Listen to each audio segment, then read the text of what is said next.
रहे हैं। प्रमाण ले लो। नहीं नहीं नहीं, अब आइए लघु में ही चर्चा हो। नहीं, प्रमाण प्रमाण आवश्यक होता है। स्थित परिस्थिति को देखकर आइए। चलो देखिए, दक्ष यज्ञ में संत महंत और भगवंत सब वहां उपस्थित थे, त्रिदेवों को छोड़कर, और सभी लोग थे वहां। संत भी थे। हाँ, संत थे। संत थे। दक्ष लिए मुनि बोल सब। कैसे थे? एक नहीं, दक्ष लिए मुनि बोल सब, अकरण लाग बड़ जाग, अन्योते सादर सकल सुर जे पावत मख भाग। विष्णु बिरंच महेश बिहाई, यानी त्रिदेवों को छोड़कर और सभी लोग थे।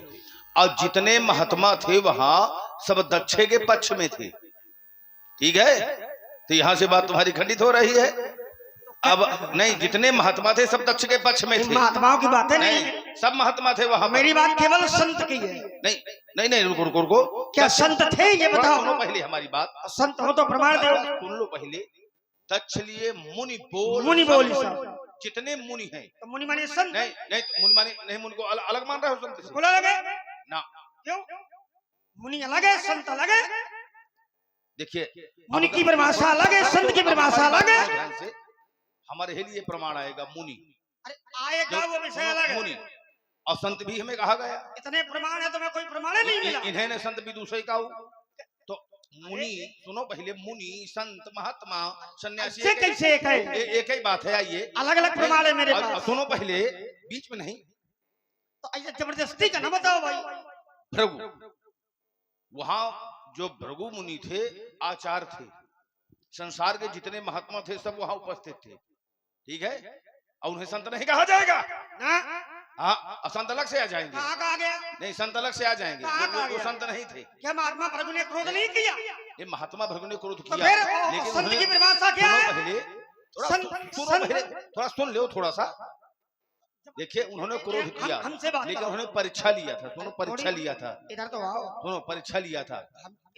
नहीं, परीक्षा में उन्होंने क्रोध किया। इतना पसीना काहे छोड़े? अरे शरीर में इतनी शक्ति है, वो सब निकलने दो।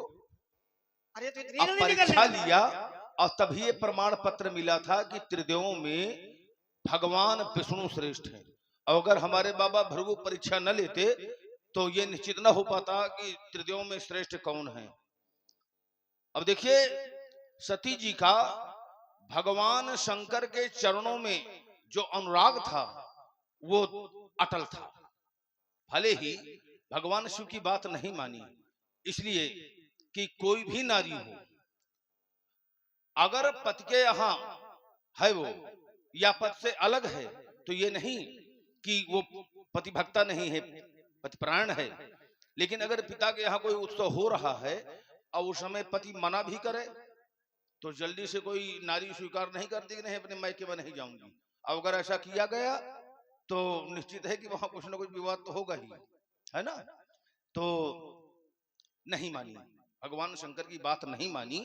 लेकिन जब प्राणों का परित्याग किया तो सती मरत हरिशन वर मांगा कि जन्म जन्म शिवपद अनुरागा, कि जहां भी मेरा जन्म हो तो भगवान शंकर ही मुझे पति रूप में प्राप्त हूं। और जिसके कारण उन्होंने पार्वती के रूप में कितना भीषण तप किया। बेलपात मही परी सुखाई, 3 सहस्र संवत सोई खाई, पुन परिहरियो सुखारियो परना, उमहि नाम तप भयो अपर्णा, अस्तप काहु न कीन भवानी, अभय अनेक धीर मुनि ज्ञानी। ऐसा भीषण तप किया कि किसी ने ऐसा तप नहीं किया जिस प्रकार से उन्होंने किया, केवल भगवान शंकर को पति के रूप में प्राप्त करने के लिए। तो इसका तात्पर्य नहीं कि भगवान शिव के चरणों में उनका अनुराग नहीं था, लेकिन जब चली तो उस समय की शायद अच्छी नहीं थी, जिसके कारण उन्हें अपने प्राण परित्याग करना पड़ा। अब देखिए, सती जी साधारण नहीं थी, योगाग्नि के द्वारा अपने प्राण परित्याग किया था। योगाग्नि, और जब योगाग्नि के द्वारा प्राण त्यागे जाते हैं तो उस समय की क्रिया यह होती है कि शरीर में 5 प्राण होते हैं, तो अपान वायु को उठाकर प्राणवायु से मिलाना पड़ता है, प्राण को समान से, समान को उदान से, उदान को व्यान से, और अंत में ब्रह्मांड में प्राणों को केंद्रित किया जाता है और संपूर्ण शरीर में अग्नि का आवाहन किया जाता है। 9 द्वारा पूरे देही शरीर में 9 द्वार होते हैं, लेकिन ये 10वां द्वार होता है ब्रह्मांड में। ये आपातकालीन द्वार होता है। जैसे किसी वाहन में तुम लोग बैठते हो तो लिखा रहता है ना आपातकालीन द्वार, तो ये आपातकालीन द्वार होता है। तो उस समय ब्रह्मांड से प्राण निकल जाते हैं। और जो धर्मात्मा लोग होते हैं उनके प्राण जब निकलते हैं, आप लोगों ने देखा होगा, तो किसी के नेत्रों से, किसी के मुख से मुख खुला हो जाता है ना, किसी नासिका से। तो जो धर्मात्मा लोग होते हैं तो उनके प्राण ऊर्ध्व स्थान से निकलते हैं, और जो अधर्मी होते हैं उनके प्राण जब निकलते हैं तो अधो स्थान से निकलते हैं। तो योगाग्नि के द्वारा उन्होंने प्राणों का परित्याग किया था। तो कोई साधारण नहीं जी, सती जी देवी हैं। और कहीं कहीं प्रमाण ये मिलता है कि भगवान शंकर स्वयं वहां पहुंच गए थे, और सती के उस पार्थिव शरीर को लेकर भगवान शंकर तांडव करने लगे। भगवान विष्णु ने सोचा सृष्टि का अंत हो जाएगा, तो अपने चक्र सुदर्शन से सती के उस पार्थिव शरीर के 51 खंड कर दिया। और जो अंग जहां पर गिरा, तो उसी अंग के नाम से ही 51 शक्तिपीठ इस धराधाम में आज भी स्थापित है।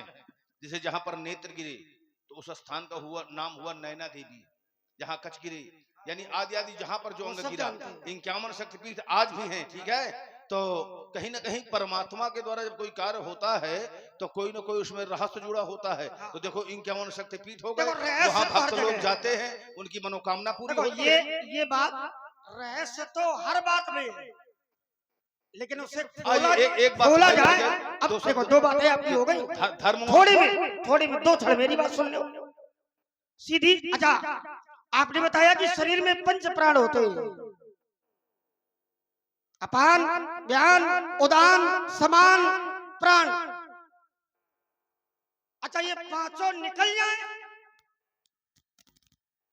इसके बाद क्या बचता है शरीर में?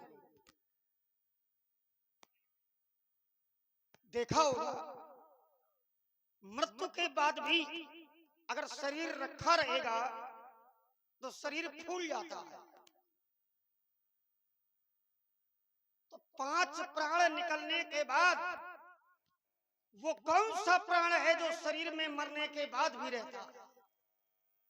बताएं। धनंजय नामक वायु रहती है। इसके लिए तो मैं साधुवाद, ठीक, इसके लिए तो मैं समझ लो जोरदार ऐसे और तो ये बात कोई अच्छी बात, अध्ययन भाई कहीं ना कहीं से लगे तो भी अध्ययन है ना, और इसीलिए इसके लिए तो मैं साधुवाद। तो धनंजय नाम के प्राण नहीं, उपप्राण, 5 प्राण होते हैं और 5 ही उपप्राण होते हैं, जिसमें एक धनंजय नाम के उपप्राण है जो वायु के द्वारा प्रेरित है।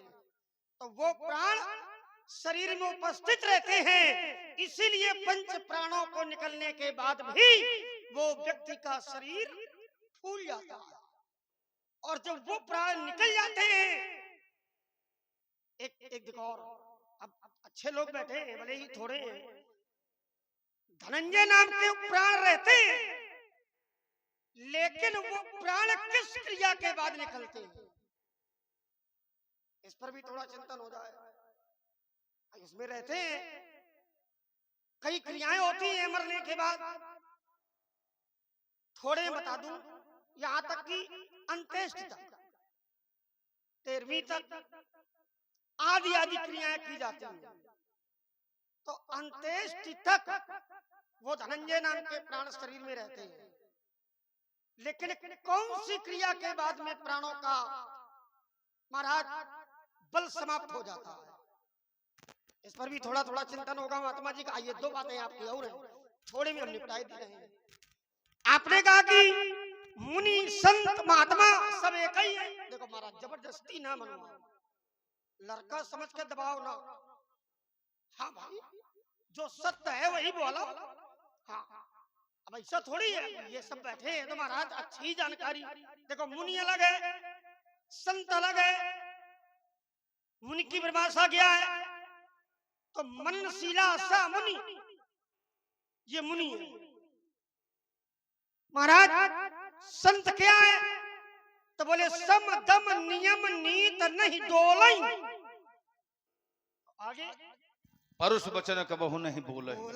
ये है संत, जो कभी क्रोध न करे, कठोर वचन जो कभी न बोले, वो होता है संत।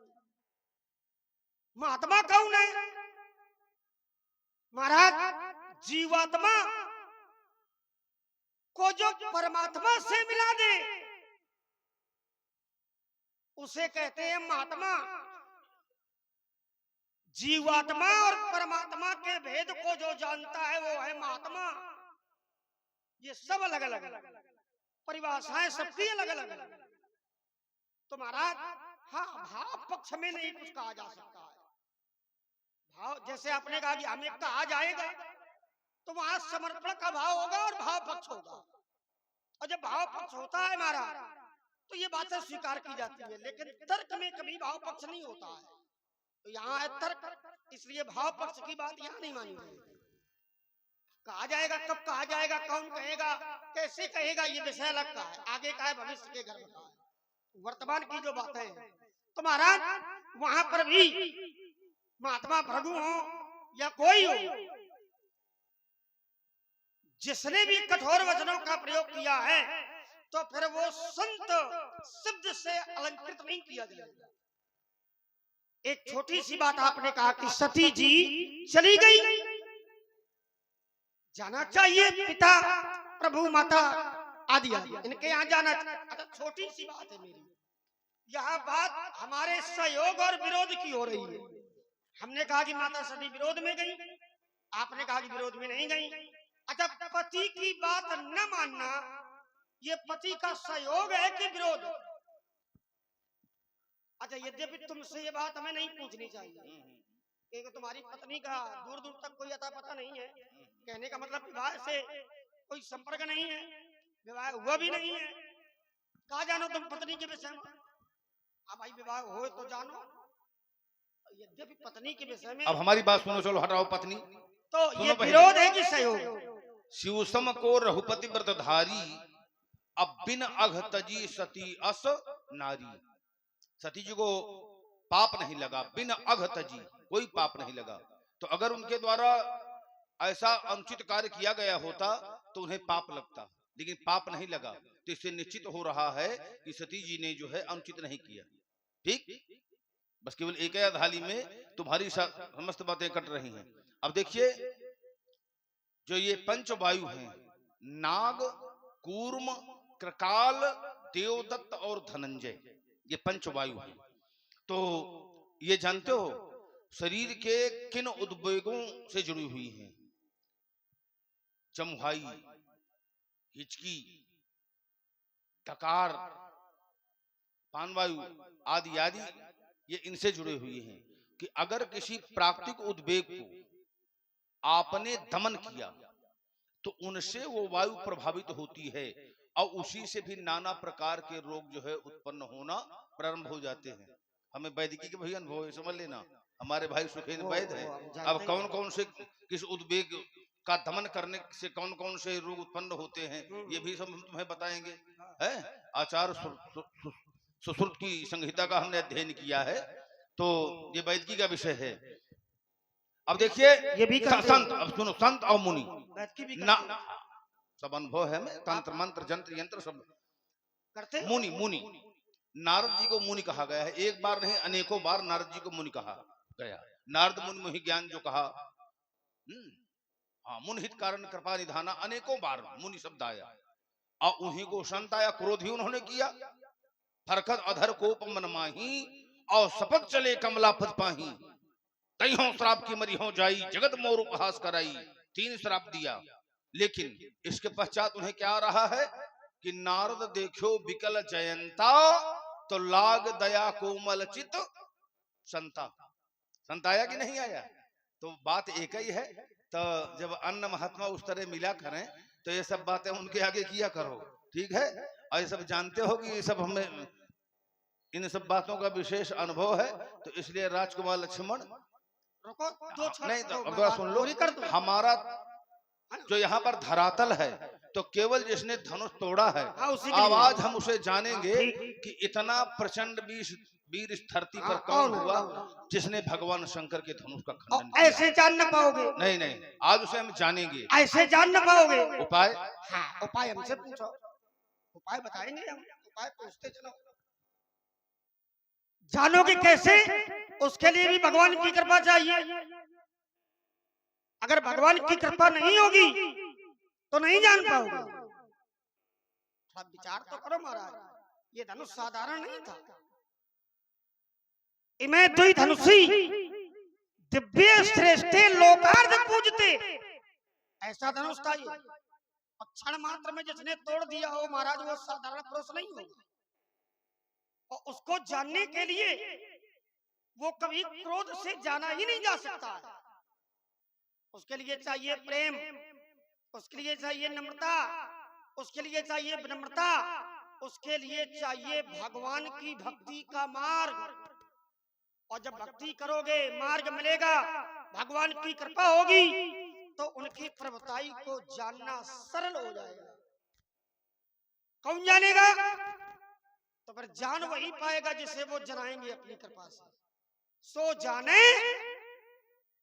जय देव जनाई, और जानत तुम ही होई, वही जानेगा। अब छोटी सी बात, आपने कहा कि मुनि और संत दोनों एक ही है, इसको भी लेते चले। एक बात रह गई है। देखिए महाराज, नारद जी को संत कब कहा गया और मुनि कब कहा गया, इस पर थोड़ा विचार करो। आपने जो प्रमाण दिया मुनि का, वो कहां तक है? वो तब तक है जब तक नारद जी माया से ग्रसित होकर के माया से मुक्त नहीं हुए। और जहां से माया से मुक्त हो गए, भगवान ने ज्ञान दिया, वहां से इसके बाद फिर नारद जी ने कभी क्रोध नहीं किया और उस पद को प्राप्त कर लिया जो संत तक पहुंचता है। जैसे महात्मा विश्वामित्र जी हैं, ये पहले राजा थे,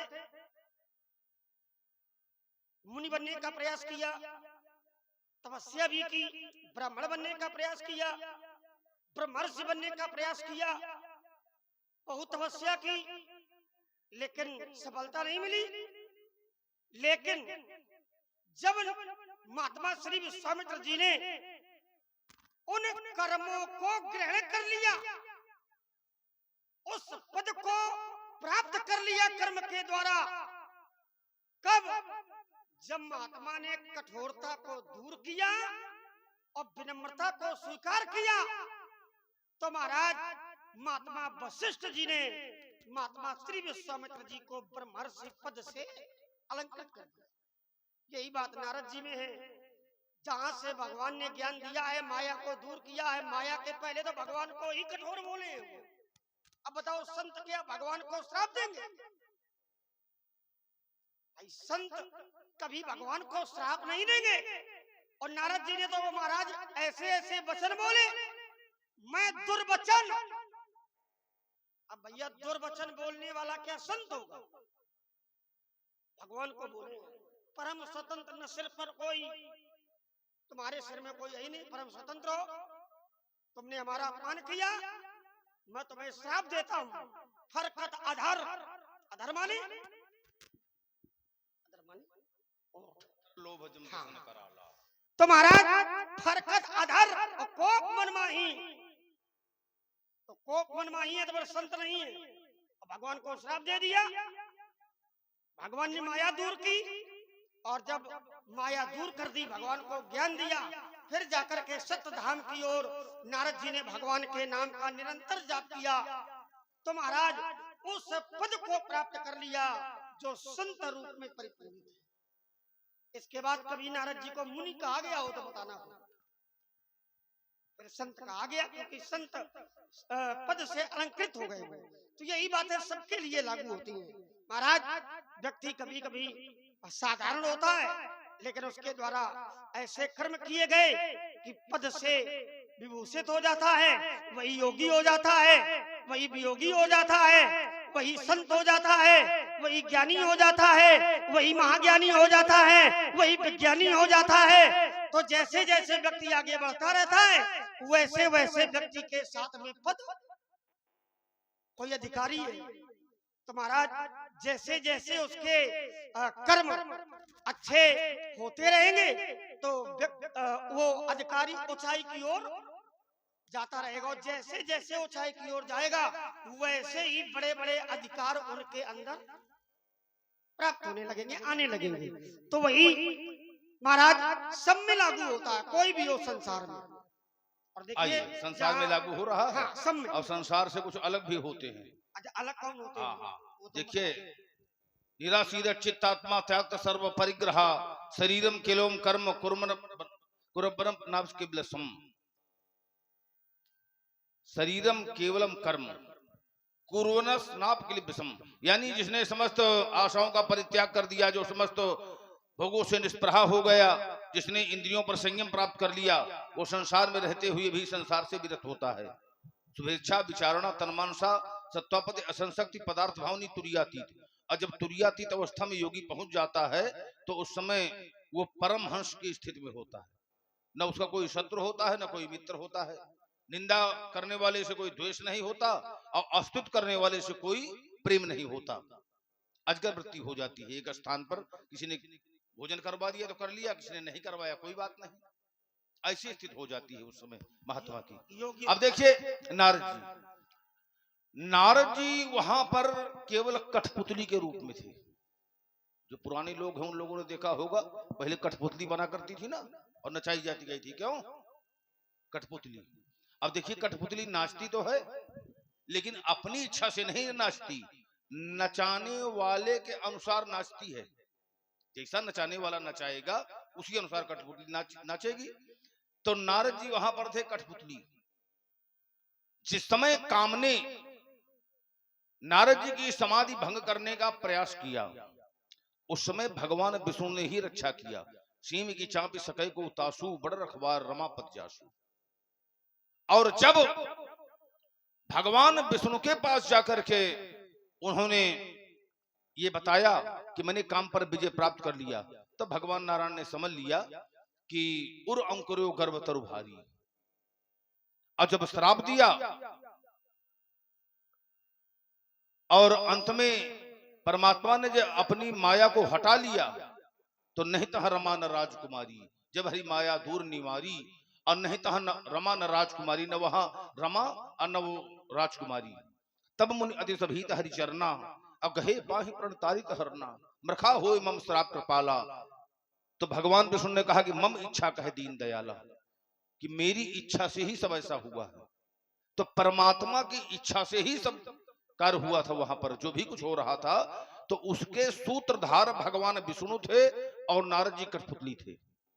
ठीक, परमात्मा ने ही सब करवाया था। अब इसीलिए नारद जी का दोष नहीं माना गया। नारद श्राप दीन एक बारा, कल्प एक तही लगे अवतारा, गिरिजा चकित भई सुन बानी, नारद विष्णु भक्त पुण्य ज्ञानी, कारण कवन श्राप मुनि दीन्हा, अका अपराध रमापत कीन्हा।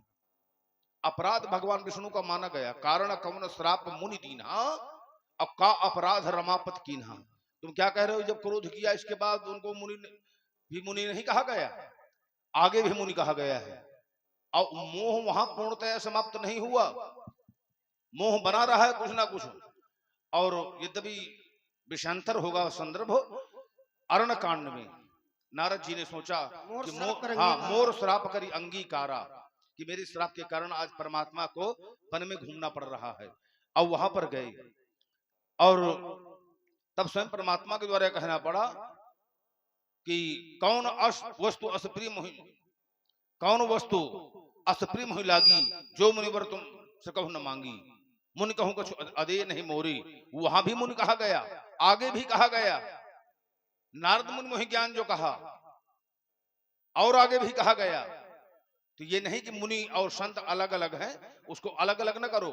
मुनि, संत, महात्मा ये सब एक ही कोट के होते हैं। हाँ, अब इनमें भी मुनि मुनि में अंतर होता है। अब जैसे अगस्त्य ऋषि समुद्र को अंजलि में उठाकर पी गए थे, तुम लोगों ने सुना है। अब किसी दूसरे महात्मा से कह दिया जाए तो समुद्र तो बहुत दूर रहा, पूरे एक तालाब का पानी नहीं पी पाएगा, है ना। तो मुनि में भी अंतर होता है, हर जगह अंतर होता है। कहीं वेद इतिहास पुराना, विधि प्रपंच गुण अवगुण साना, दानव देव ऊंच अरु नीचू, अमी सजीवन माहरु नीचू। काशी मग सुरसर क्रम नाशा, मरु मारो महिदेव गवासा। जहां एक और काशी है तो दूसरी ओर मगहर है, जहां एक और मालवा है तो दूसरी ओर मरुस्थल है, जहां एक और महिदेव है तो दूसरी ओर महिदेव गवासा। गवासा माने महिदेव है या क्या गंवार है। ना, गवासा माने कसाई। ठीक है, वही है, ब्राह्मण कसाई, का कसाई, ब्राह्मण का विलोम है कसाई। तो कसाई इसी है। हाँ किसका विलोम? ब्राह्मण मरु मारो महिदेव वही गवासा। है, ये कहा महिदेव ब्राह्मण और कहा वही कसाई। है, जो गंवार होगा वही कसाई होगा। नहीं, ना ना ना अच्छा, तो विषय अंतर है। परने तुलसीदास की अतिमत मंद गंवारू। अंतर है। तुलसीदास जी ने अपने अपने लिए कहा क्या? है, जो उनकी अतिमत मंद मानता है गंवारू। महाराज, ये नहीं है जो गंवार होगा कसाई नहीं, होगा ना, ये इसलिए मानता है सुनो, उनकी। सुनो, ये ऐसा उनकी है मानता कि है। हमें लगता है बुद्धि आज अयोध्या में भाई रहता है। देखो, अपने आप को मंदमती कह लेना कि हमारा तुलसीदास जी को किसी और ने मंदमती कहा है। महाराज बड़े बड़े ज्ञानी होते हैं, वो भी अपने आप को कहते हैं महाराज मैं तो मूढ़ हूँ। और एक बहुत बड़े ज्ञानी है जिनके लिए कहा गया अतुलित बलधामम हेम शैला वरेयम दरुज में कृसानम ज्ञानी नाम अग्रगण्यम, ज्ञानियों में अग्रगण्य।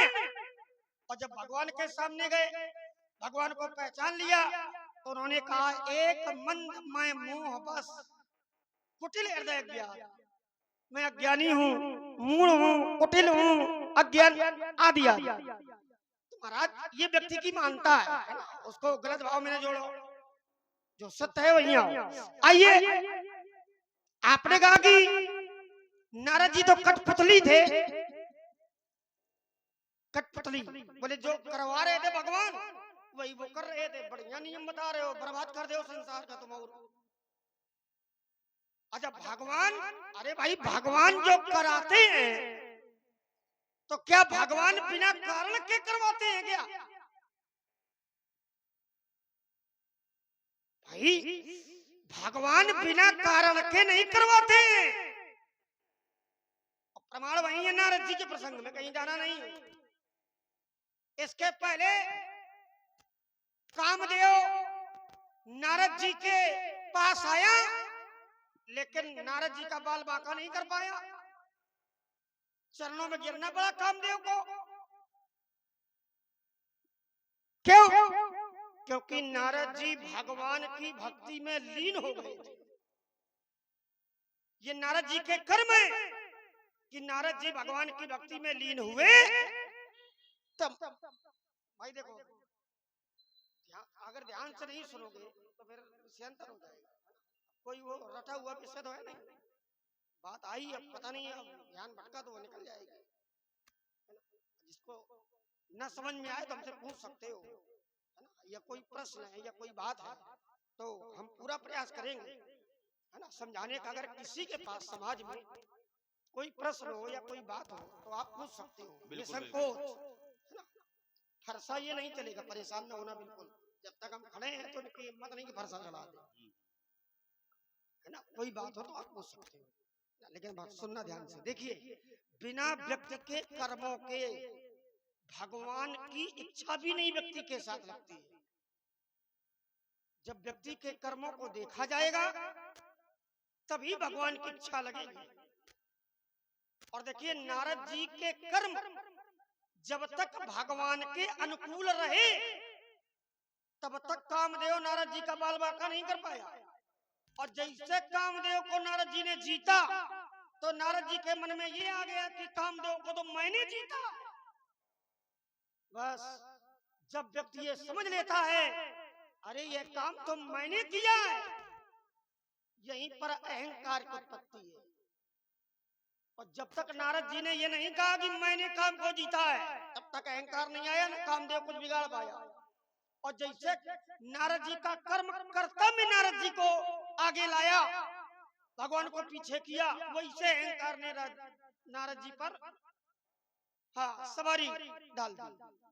अहंकार आया, शंकर जी के पास गए, शंकर जी ने बहुत समझाया ये जो हमें सुना रहे हो कामचरित, अगर भगवान विष्णु के पास जाना तो अगर वो पूछे भी चले प्रसंग तो दुरायो तब हूं, बताना नहीं।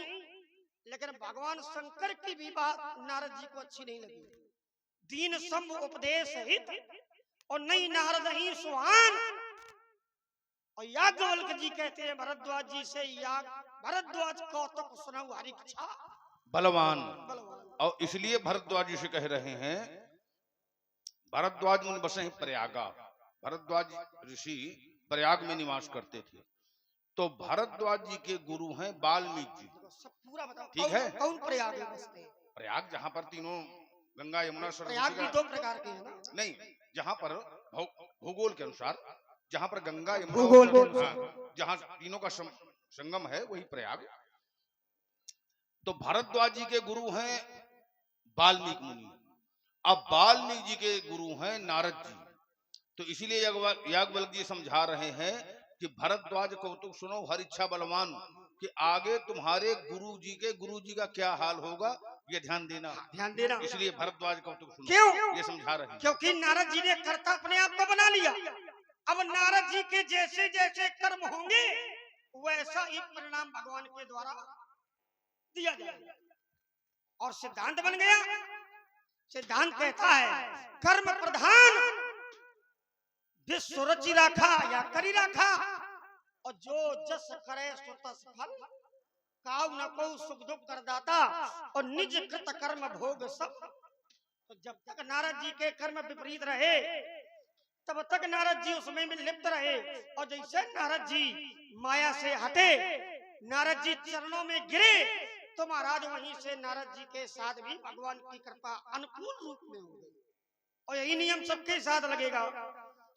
जब जब व्यक्ति के कर्म होंगे तभी तभी कर्मों के अनुसार भगवान की कृपा भी व्यक्ति के साथ में लगेगी। अब उसे ये नहीं कह सकते हो महाराज, अभी आपने बताया था कुछ लोग ऐसे भी हैं जो संसार में रह करके भी उस संसार से परे हैं। क्यों? उनके कर्म ऐसे हैं, उन्होंने उस पद को प्राप्त किया है कर्मों के माध्यम से। तुम ब्रह्मचारी हो तो ऐसे थोड़ी हो, वो कर्म आपने किए और उसी का प्रतिफल है कि महाराज आपसे बड़ा बाल ब्रह्मचारी इस संसार में कोई दूसरा है ही नहीं। आइए थोड़ा लघु में चर्चा हो, सार्थक चर्चा। देखिए, कोई कर्म ना हो, केवल समर्पण का भाव हो, कुछ भी कर्म ना हो,